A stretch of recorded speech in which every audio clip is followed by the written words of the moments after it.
The Indiana Fever front office is about to do another roster overhaul for the 2026 WNBA season. Okay, so the Indiana Fever just made a move that literally no one saw coming. And I mean, nobody. Hours after getting knocked out of the playoffs, they dropped 8 players in one night, just like that. And the entire WNBA went into complete chaos. Fans couldn't believe what they were seeing. Insiders were scrambling, trying to figure out what just happened, and even rival coaches were caught totally off guard. So what on earth would push a franchise to completely clean house this fast, right?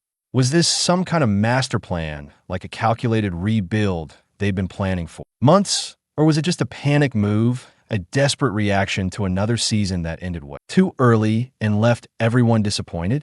One thing's absolutely clear, though. This isn't just about basketball anymore, even close. This is about egos clashing behind closed doors, power struggles in the front office, and this urgent race to build a championship-caliber team around Caitlin Clark before the window closes. And now that the dust is starting to settle, everyone's asking. Same question: who's actually staying? Who else might be gone soon? And what does all of this mean for where the Fever are headed next? Because the real story behind these 8 cuts goes way deeper than anyone thought at first. And it all starts right here with what was really happening inside that organization. When that final buzzer went off, it wasn't just the end of their playoff run, it was literally the end of an entire era for this franchise. Inside that locker room, you could feel the tension so thick you could cut it with a knife. No joke, players who had spent the entire season grinding through injuries, dealing with constant rotation changes, and navigating all kinds of locker room drama, suddenly realized that futures in Indiana were hanging by a thread.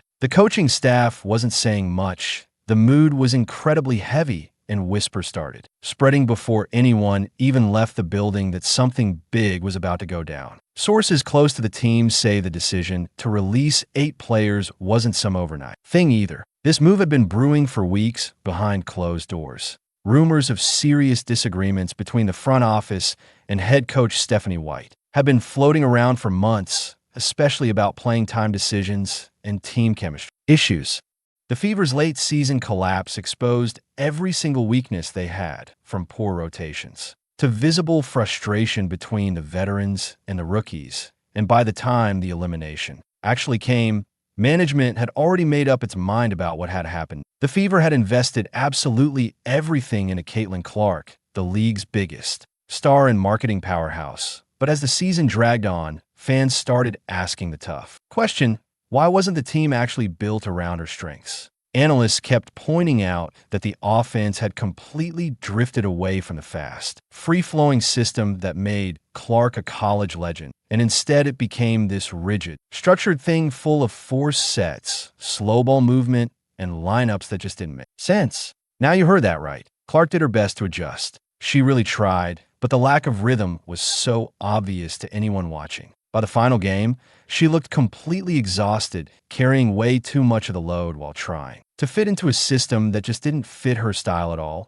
And then on top of all that came the injuries. One by one, key players went down, and the Fever's lack of depth was brutally exposed for everyone to see. The front office started blaming the coaching decisions, while players were pointing fingers at conditioning programs. And when the losses just kept piling up, the message became crystal clear. Something had to change, and it had to change fast. The Fever had zero intention of repeating another year of underachievement with the most hyped players in basketball history sitting on their roster. So after the elimination, balls were being made before the sun even came up. Agents got notified, lockers got cleared out, and 8 players were told they wouldn't be coming back just like that. The move was absolutely ruthless, but it sent a powerful message to everyone watching. The Fever were completely done settling for mediocrity. This was about building a team that could actually win around Clark and Alia Boston. Not just survive the season,